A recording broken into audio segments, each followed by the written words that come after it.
शादियों का सीजन चल रहा है। गोरखपुर के कुछ लोग ने जिम्मा उठाया है, किसी भी लड़की के पिता के पास अगर पैसे नहीं हैं तो हम उनकी शादी कराएंगे। और तमाम व्यवस्थाएं आप यहां देख सकते हैं। पीछे हमारे कितनी भव्यता से टेंट पड़े हुए हैं। देवरिया के बड़े हरदो के गांव में हम मौजूद हैं और सामने देख सकते हैं मंच में कार्यक्रम चल रहा है। और अंदर चलिए, इस टेंट के अंदर हम चलते हैं और सामूहिक शादी की जायजा लेते हैं। क्या वो तमाम से जो चीजें बताई जाती हैं कि लोगों को दिया जाता है, वो वाकई में दिया जाता है या बस लोग फेमस होने के लिए तमाम से नाटक करते हैं? इस बात को समझने के लिए आपको पूरी वीडियो देखनी पड़ेगी। और वहां देखिए कितने ज्यादा संख्या में लोग जुटे हुए हैं, तमाम कितनी ज्यादा संख्या में कुर्सियां लगी हुई हैं और वहां कितनी भीड़ है। जहां भीड़ है वहां सिंदूरदान का कार्यक्रम चल रहा है। ये तमाम जो सामान होते हैं, ये लड़की की शादी होने के बाद उन्हें दिया जाता है। तमाम जो एक बहन बेटी को सामान दिया जाता है, वो तमाम से वहाँ सामान यहाँ मौजूद है। और यहाँ जिन भी जोड़ों को मिलेगा ये सामान, उनका बाकायदा यहाँ नाम भी लिखा होगा। देख सकते हैं 20 यानी 21 लोगों की यहाँ शादी कराई जा रही है। जहाँ लिखा है मुकेश संग खुशबू, यहाँ 20वें नंबर पर दीपक संग कुमारी, ऐसे तमाम से नाम जो यहाँ पे लिखे हुए हैं। और ये जो सारी सामानें हैं जिनकी शादी होगी, शादी होने के बाद ये तमाम से चीजें उन्हें दिया जाएगा। बाकी जल्द ही कैमरे के सामने हम लाएंगे जो ये शादी करा रहे हैं। हमारे साथ 21 जोड़ों की शादी कराने वाले आलोक गुप्ता जी हैं। बहुत बहुत स्वागत है सर। जी धन्यवाद। आज का कार्यक्रम कैसा रहा? बहुत शानदार कार्यक्रम रहा है और 21 बहनों की 21 बेटियों का घर बसाने का सौभाग्य मुझे मिला है।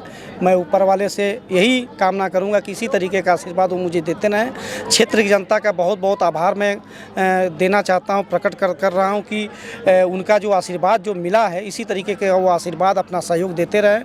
मैं समाज में ये वादा करता हूँ कि पूरे ईमानदारी के साथ, लोगों के पूरी निष्ठा के साथ ये सेवा निरंतर जारी रहेगा, लाइफ टाइम जारी रहेगा। जब तक मैं जिंदा हूँ तब तक तो एकदम जारी रहेगा। यूपी में एक कहावत है, जिस व्यक्ति के ऊपर अगर कुर्ता नहीं चढ़े तो उसे लोग नेता मानते नहीं। और पेशे से आप एक जिला नेता भी हैं और जिला पंचायत सदस्य भी हैं, तो इतना साधारण रूप में आप कैमरे के सामने भी आ जाते हैं, इसके पीछे क्या राज है? इंसान हूँ, इंसानों की तरह सोचता हूँ और इंसान हूँ, इंसानों की तरह सोचता हूँ। मानवता मेरे दिल के अंदर है, मेरे मन के अंदर है, उसी को लेकर के मैं काम करता हूँ और हमेशा करता रहूँगा।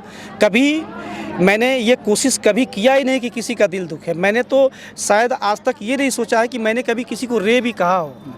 बहुत लोग कहते हैं कहाँ गए ललेया, ऐसा इस तरीके का शब्द भी मैंने कभी इस्तेमाल नहीं किया आज तक और कभी ज़िंदगी में कभी करूँगा भी नहीं। मैं तो जब ठेला लगाता था, बाईपास पे अंडा बेचता था, उस समय यही जनता ने जो है कहा कि इस तरीके का काम शुरू करिए। सहयोग लेता चला गया। समय था कि जब ठेला लगा करके किसी को वहाँ कफन पहुँचा दिया करता था, किसी के ब्रह्मभोज में आटा पहुँचा दिया करता था, कि कोई मर गया तो वहाँ लकड़ी पहुँचा दिया करता था।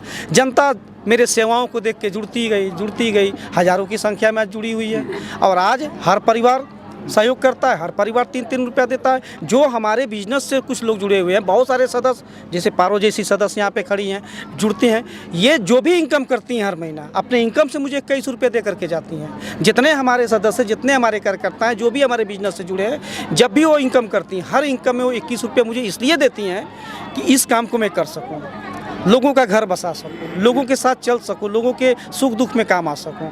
यही काम हमारा है। और मानव शिक्षा सेवा संस्थान तो पिछले 2009 से अगर मैं बात करूं तो लगभग 20 साल होने जा रहे हैं। और 20 सालों में अभी हमारे एक पत्रकार साथी ने सवाल पूछा कि आपके ऊपर उंगली उठी है। नहीं, उस सवाल पे तो हम आएंगे ही। हाँ। ये कुर्ता वाला क्या मामला है? कुर्ता पहन के कहानी के मरवा सामने आते हैं? नहीं, कुर्ता और पैजामा नेता लोग पहनते हैं। मैं नेता थोड़ी हूँ। ऊपर से जिला पंचायत सदस्य मैं जिला पंचायत सदस्य हूँ, नेता नहीं हूँ, लोगों का बेटा हूँ। नहीं, कहा जाता समाज सेवा का दूसरा पहलू राजनीति होता है। चाहे व्यक्ति आज लड़े चाहे कल लड़े, राजनीति में तो आएगा ही। लड़ा हूँ, क्यों नहीं लड़ा हूँ और जीता भी हूँ। जनता ने एक सामान्य सीट पे जो है 6,500-7,000 वोटों के अंतर से मुझको जिताया था। तो बेटा बन के मैं गया था, नेता बन के नहीं गया था। उस समय भी मैं लोअर टी शर्ट पे था, आज भी मैं लोअर टी शर्ट पैंट पे हूँ। और लाइफ टाइम मैं अगर भविष्य में किसी भी स्थान पे पहुँच जाए, राजनीति के किसी भी ऊंचाई पे मैं पहुँच जाऊँगा, आपको इसी रूप में मैं दिखाई दूँगा। कभी ड्रेस न कभी बदला है, न कभी बदलूँगा। ये मेरी अपनी सोच है, अपनी सोच के साथ में चलता हूँ।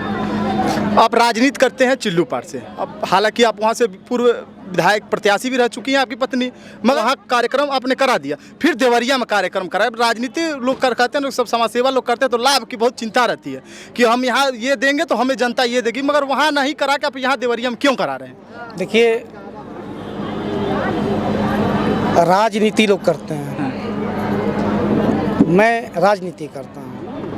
वो राज की नीति करते हैं, मैं राजनीति करता हूँ। मेरी राजनीति ये है कि लोगों का घर बच सके।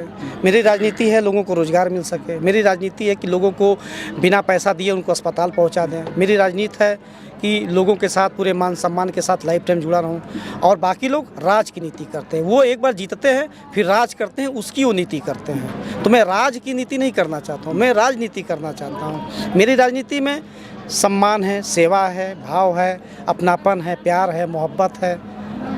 और उनके नीति में केवल राज है, यानी कि हम एक बार जीत गए 5 साल राज करेंगे, उसके बाद देखा जाएगा, जो होगा देखा जाएगा। जी, सेवा नहीं है उनके पास। कुछ दिन पहले आप पे आरोप भी लगा था, तमाम कंट्रोवर्सी में आप फंसे भी थे और तमाम सोशल मीडिया पे वो पेपर कटिंग वायरल भी हुआ था, वो आपको भी पता है। उसके पीछे की क्या सच्चाई है?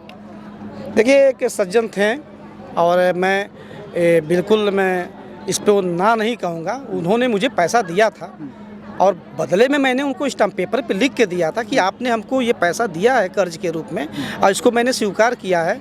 और बात जब थाने तक गई तो मैंने कहा कि सर दिया तो इन्होंने मुझे है, मैं इनको देने को तैयार हूँ। वो कह रहे हैं कि मैं लूँगा नहीं, तुम्हारे पे केस करूँगा। मैं समझ नहीं पाता हूँ कि वो पैसा लेने के लिए थाने में गए थे कि पैसा मुझे दे करके मुझको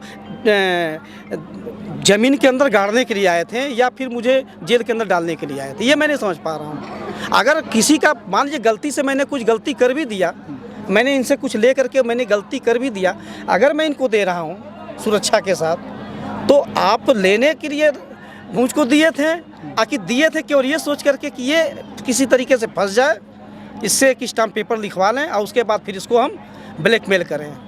निश्चित रूप से सारा चीज़ ब्लैकमेल के लिए हो रहा है कि नाम बड़ा है, लोगों का जुड़ाव बड़ा है, इनके बारे में लोग सोचेंगे सुनेंगे तो कुछ लोग घबराएंगे, कुछ लोग परेशान होंगे और शायद मैं परेशान होऊंगा तो हो सकता है कि उनका डिमांड कुछ हो 2-4 लाख 10 लाख 20 लाख का, मैं कहीं से खोज के ला के दूँ उनको, हो सकता है ऐसा हो।